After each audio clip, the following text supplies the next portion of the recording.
from everybody. So here's our agenda for today. We're going to have a little community builder, and I will go on about family engagement and both collaborating with families in promoting literacy and what this means for the engagement of our multilingual families as well. But most of this time, it's like really the last half hour or so, we're going to spend in breakout rooms. We're going to give you a chance to explore a Padlet where we have a bunch of resources for family engagement and collaboration, and delve into those resources just a little bit and be able to discuss them in your breakout room using a Jamboard. So for our community builder today, we're just going to give you a few minutes, and we want you to think about, how does your family enjoy rice? Because as you may well know, it can be very different in different parts of the country and indeed all over the world. So I'm going to send you to breakout rooms for only 5 minutes.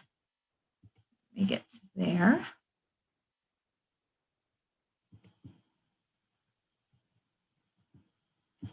Would anyone like to share there's some, whatever you said about yourself or someone else in your room? Sure, I'll go. So for me, rice is often a side dish, but my mom grew up in the South, so she would make it for breakfast for us.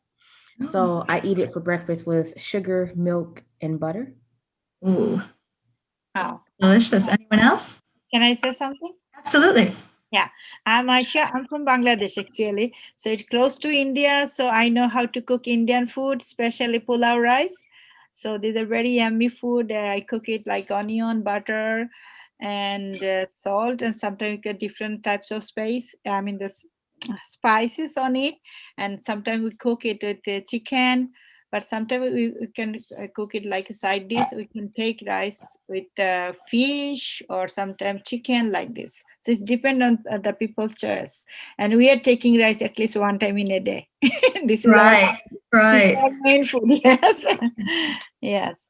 This is also a nice community builder, or this type of thing for family engagement. If you have some sort of family night or family meeting or other things going on with all of that. So thank you all for sharing in your rooms. You're welcome. Here. And I'm going to go on here. I'm going to drop in the chat something that I neglected to before. There's a link to where all these literacy essential instructional practices in literacy are, but also to this presentation. So if you're interested in this presentation, that first link will force you to make a copy. The second one will get you to all of the documents for all the different grade levels under Galen here. So number 10 in all of these guides for essential instructional literacy is collaboration with families. And that is also a major component of working with multilingual learners as part of the Title III guidelines, if you're familiar with those as well. So parent engagement in all learning environments is grounded in authentic and trusting relationships between families and educators. Strong relationships with families and parents establish the foundation for future partnerships and the lines of communication that enable family engagement. Parent and family engagement is even more important during remote learning or hybrid learning or whatever you're able to do right now, because families are playing a more immediate role in their students' ability to successfully participate in and engage with learning remotely. All of these relationships that are built on a foundation of trust and care can be leveraged to establish connections and build understanding of a student's home life. Teachers and other school staff can develop such relationships through individual outreach, one-on-one phone calls, or at this point in time, one-on-one Google Meets and Zoom meetings and things like that as well. So parent engagement in all of these learning environments is grounded in authentic and trusting relationships between families and parents and educators. I like to say family and caregiver more, because as we know, it's not always the parents. It really depends on the family that you're working with, right?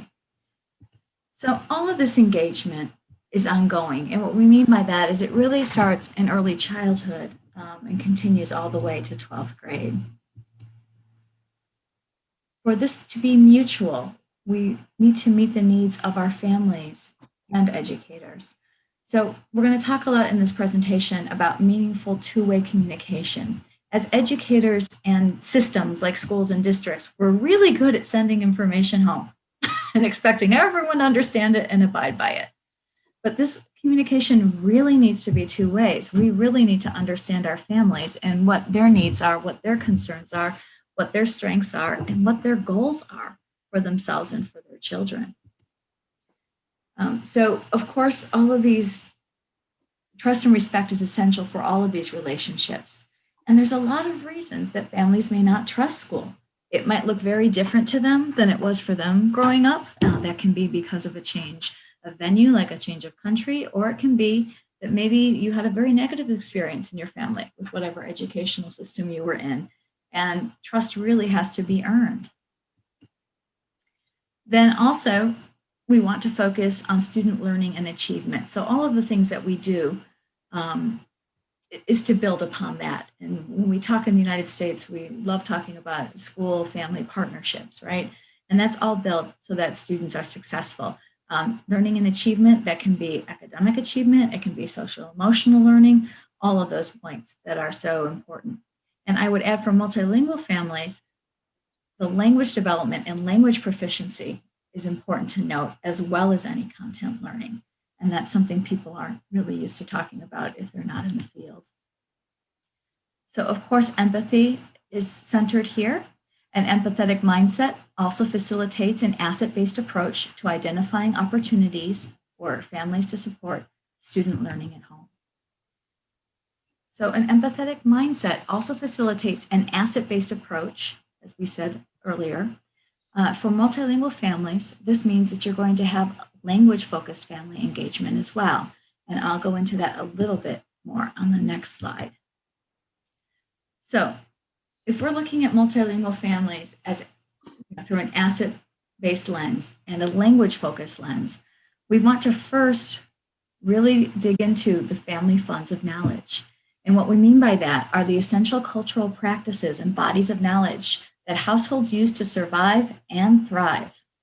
Okay? They bring a lot to the table, no matter what language they're speaking in. WIDA, if you're not familiar, is world-class instruction and design and assessment. And that is, Michigan is a WIDA state, and so all of our English language proficiency things and everything about our multilingual learners refers back to WIDA. And WIDA has a can-do philosophy, so they're always very asset-based, what a student can do, what a family can do, right? And as part of this philosophy, they hold dear the belief that all children bring to their learning cultural and linguistic practices, skills, and ways of knowing from their homes and their communities. Now, one thing that is probably very different than when you work with monolingual English homes is that you really want to establish language goals with the family. And what I mean by that is you need to learn what the language goals are that families have for their children. They might want their children to be bilingual, biliterate, and bicultural. That can be a very important goal for them. For other reasons, they may not. But that's something that needs to be kept in mind as you're working with them in English, because the goal is not to do everything in English only, most likely. So it might vary. You want to work with the strengths of the family and utilize those strengths, and you want to understand families and understand their culture, right? Now, use of home language. That's another big one because people start to panic. Oh no, they're not speaking English at home. Please don't ask anyone to speak English at home. Please, please, please do not, ever. There's lots of reasons for that. A lot of reasons that go to the heart. We call it the mother tongue for a reason, but also because it actually isn't even practical. So if you're working with other educators who are saying to you, oh yes, I know they want to speak their language at home, but they really have to practice English. Well, there are studies, and I can provide you the links later, that if the family switches to English in the home, there's language loss in the primary language, but it does not actually help the students develop their English language proficiency. And even though the study doesn't go so far as to really explicitly state why, there can be a lot of reasons for that as well, including the fact that if I'm not as strong in English as I am in my native language, then the richness of the language that the child is hearing is not there, right? So all of these things are eventually going to transfer from the home language into English, even though that takes time. So if I'm having rich conversations with my child in our primary language, all of that, like when your child then is looking in English for a more precise word than just saying dog, maybe they're trying to figure out how to say Dalmatian in English. All of that richness is going to eventually carry over from the primary language. You can also use the language at home for educational purposes, and we'll get into that a little more later as well. And finally, you want to be connecting families with community resources, whether they also want to learn English, so some sort of EL services, or other types of educational opportunities for families and other kinds of supports, like your local library, for instance, as well.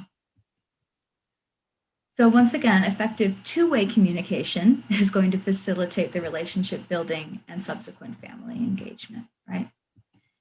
And here are a bunch of types of communication, because when we communicate with families and caregivers, we want to use multiple communication methods. So you have a bunch right here.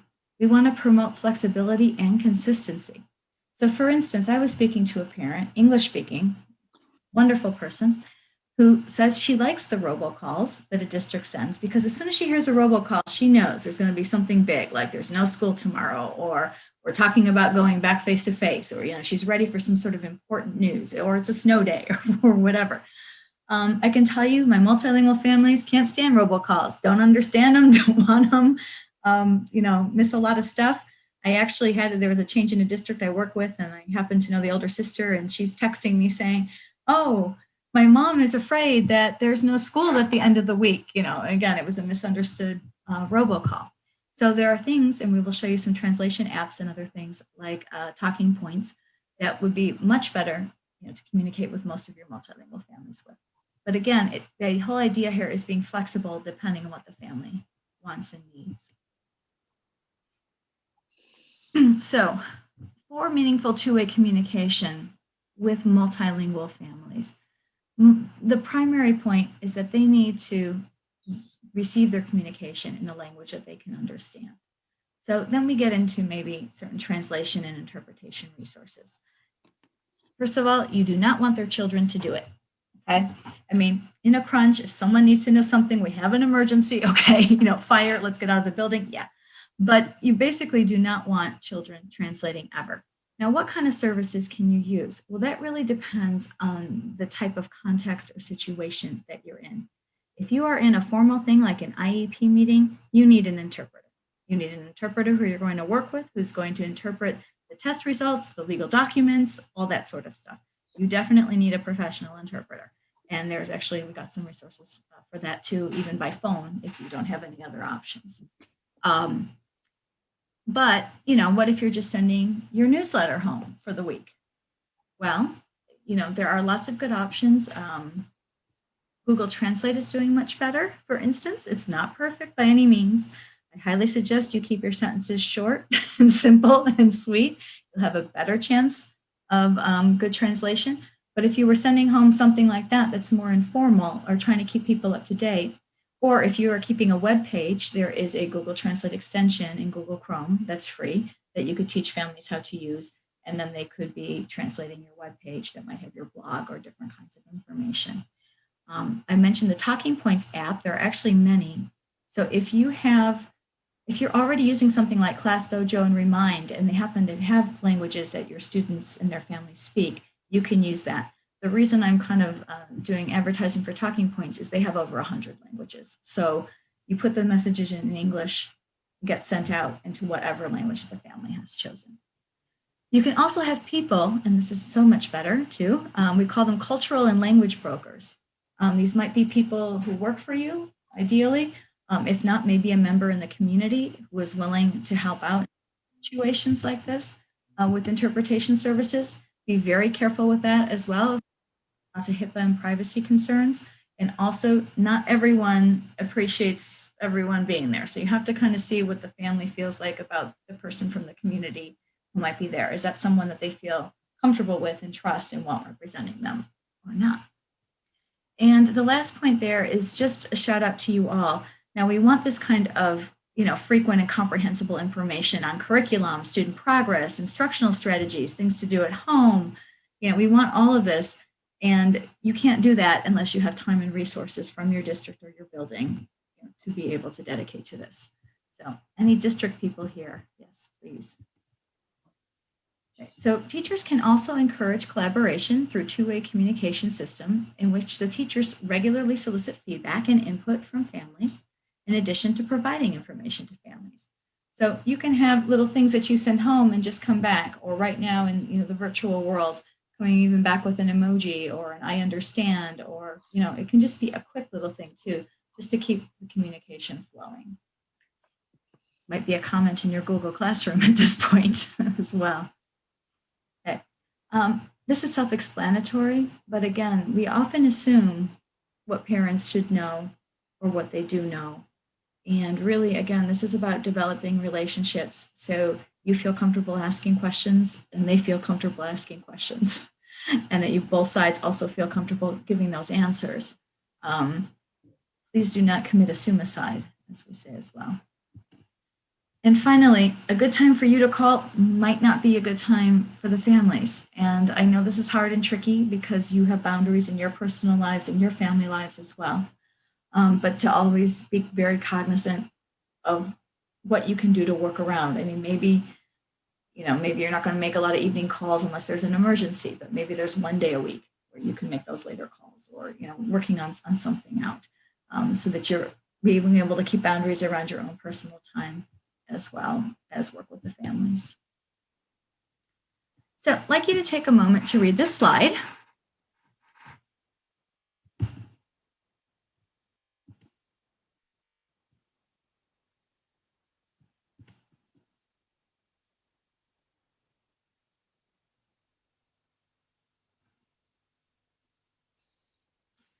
So this is one big form of family collaboration to promote literacy.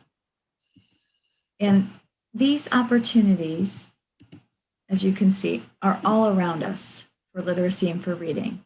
It can be the signs we see while we drive, recipes we use, labels we use, text messages. And so you're basically encouraging your families to share this with everyone in the family, even the children. Because as we know, when students see families taking part in literacy activities, they are more likely to do so as well. For this one, we want children to feel empowered to read independently. And so even before they can read the words on a page, picture books are beautiful. They can use the pictures to tell the story. Yeah. Yes, go ahead. No, I'm just want to say, this is true because I'm working in a preschool class, so they cannot read the book, and most of the time they see the picture and make their own story. Exactly. I appreciate it all the time. I enjoy it. Okay, go ahead. Yeah, no, it's beautiful. It's wonderful.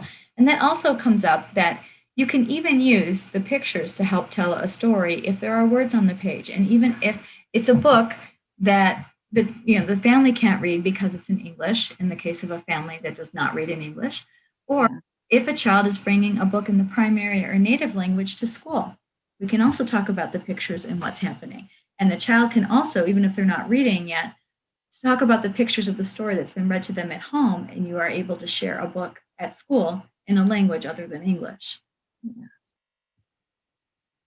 So here is the frustration piece, right? We don't want to frustrate families, whether they're the children or the grown-ups.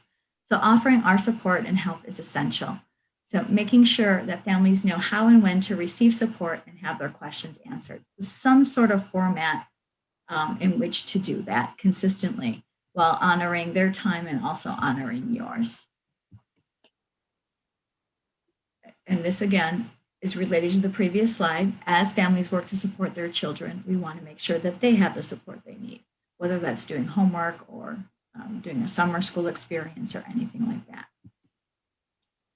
This is where we connect the oral with literacy. Talking is teaching, okay? So speaking with people, a lot of cultures have great oral histories. And even talking about that or interviewing family members, all of this kind of richness is also teaching. And as we did here as well, hablar es enseñar, which is the same thing in Spanish. So here is another list of the kind of resources that can be provided, because you can't read or experience what you don't have access to. So please, please, please share these resources in a consistent manner. And again, how a school might set that up or a particular classroom might set that up may look different. There's also looking to things, experiential things through the Michigan Activity Pass. And if you do have some sort of family night or family workshop or anything, you might also, as a community builder, have the families share things they like to do with their kids. Because then they can also help each other. And it's nice that they're able to network with each other as well. Okay, so feeling welcome and engaged at school. We have advocacy is really one of the biggest things, because the families need the opportunity to develop the knowledge and skills that are needed to advocate for themselves within the U.S. education system. So often you can do a workshop or some sort of learning opportunity around how do we do that at American school, whether it's how the day works, how you advocate for yourself, how you do words their way, if that's what your school does. I mean, or any other kind of initiative that you're doing at your school, right? This also gives family the opportunities to network with other families who share common goals or concerns. And as you know, empowered families will seek help and make their voices heard. It also, why do families feel unwelcome? There's no one easy answer to this. What you need to do is really ask a lot of reflection questions. I would say for all families, not just multilingual families, that first one, what are the implicit and explicit expectations of the district for family engagement? There's a lot of things that we assume, right, in so-called American school, right, about what we're supposed to do and what the families are supposed to do. How much of that is implicit, not necessarily out there? And if it is that meeting the family's goals and the family's concerns? And then I would ask yourself, do any of my language goals and ideologies interfere with the language goals and plans for my families? Again, there's so much testing pressure in the United States, and then we start to get to English, English, English, English. Am I devaluing that family's experience by always pushing that? Can I incorporate other things in other languages in my classroom? So here we have, again, one more slide about multilingual families, and this is different ways to support their children at home.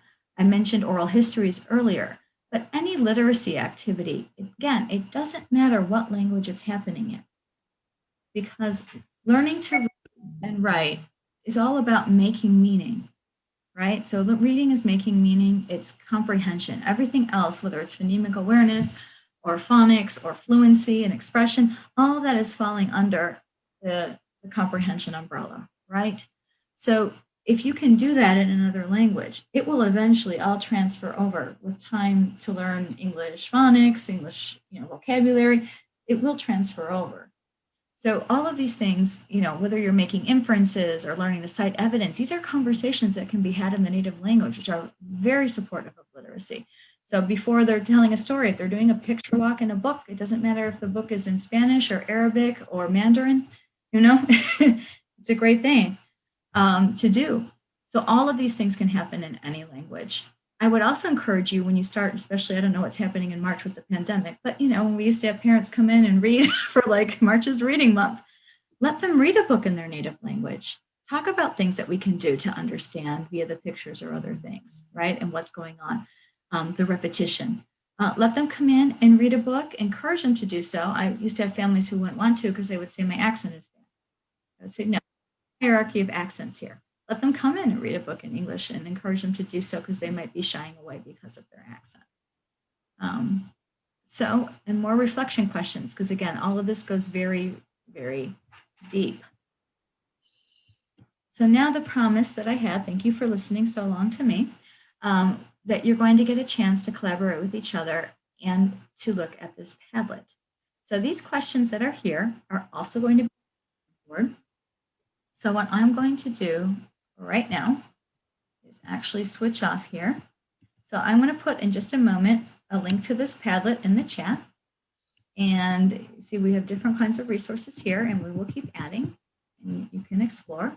So the first part we did, when you go in, you're going to be in your breakout room. You're going to have 2 Jamboards for each breakout. So like board 1 and 2 both have breakout room 1 on them. Okay, and you're just going to find, if you're in breakout room 2, you'll be on 3 and 4, etc. Right. So on the first one, we just have sort of 3 scavenger hunt questions. 2 are asking you to kind of find the resource and open it up and just take a look in it and try to answer here. And then we have a very much a right there question, just about how many translation tools or resources do you see on the Padlet? Just count them. But this is just to get you kind of drifting around the Padlet and exploring a little bit. To answer these, you can either write something on a sticky note, right, and save it. You can also change the color, whatever, move it around, delete it. Jamboard also has text boxes. So you can also just write in a text box like that as well with your group. After that, select one. I know you're not going to have a time to, read everything, but go into it and kind of think about what are you doing with family engagement and what's something you might try. And some of those ideas on either side might come from the Padlet as well. If they don't, that's okay.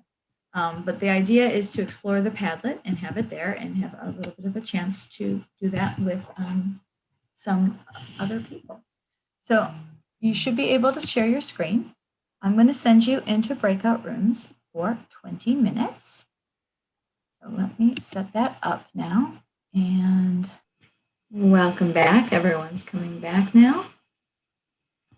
Thank you. I think we had some highly ambitious things going on the breakout rooms and the Jamboards, but I was wondering if we could get someone on, we'll do like one board from each group and see if someone would just speak to one of the things on there. So this is breakout room 4. Does anyone want to speak to one of the things that you had on family engagement here? Just unmute. I can start. So it's actually kind of funny because 3 out of the 4 of us are from the same school. But we actually have a family involvement committee. So we meet and try and do an event every month for the families to come to the school. And we try to make it, a lot of like games because a lot of our families don't speak English fluently. So just a lot of things that everyone is able to participate in to help make them feel welcome. Great. Let me go over here. Now that's also you guys. We have one. Let's go here because you guys are all over the place here. So anyone from group 3 like to speak to any of these points here at all? I will. We were basically spent a lot of time looking at the resources and talking about them more than we did with adding stuff because we don't have anything on the second page. Yeah, that's fine. I'm sorry. This is not a call out, people. This is No. Really ambitious. Yes, go ahead. We had some nice conversations about some of the different tools and the things that were most, the principles of family engagement that meant stuff to us. So we were busy talking about stuff. So basically we kind of were looking at those tools and resources and kind of hashing out like, oh my gosh, this is for this and this is for that. And if we didn't have, and then there was also something that I brought up where I was in a group with someone who was multilingual recently, and she was like, some of these apps are horrible with their translations. So that's one thing that as educators, we're trying to be nice and want to send things in their native language, but maybe there's certain apps that are better. Like you said, Google Translate is getting better. Right. So, I mean, nothing is perfect here. The one nice thing, again, like when I said talking points, when something would come back and I couldn't understand it, it does allow you to see it in the native language. So then if you could show it to somebody who actually speaks, you might see what happened. No, none of them are perfect by any means. I will say that they are a lot better than they used to be, for sure. Just because I know we're not going to be able to maybe have everyone share out, I want to be respectful of your time, but I have dropped a couple Padlets, that family engagement one, and we also have an EL multilingual family resources Padlet, which tends to be more family oriented towards the left. And as you go right, more educator oriented.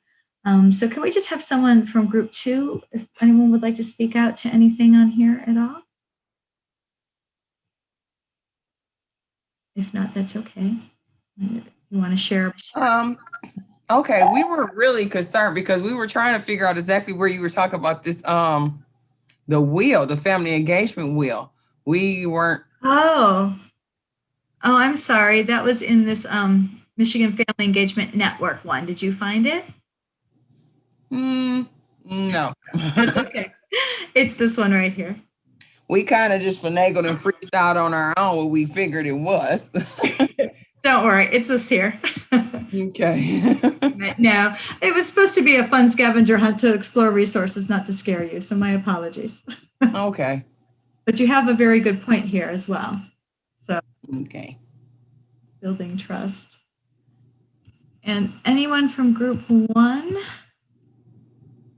want to speak? One of the things that I'm Jamia, by the way.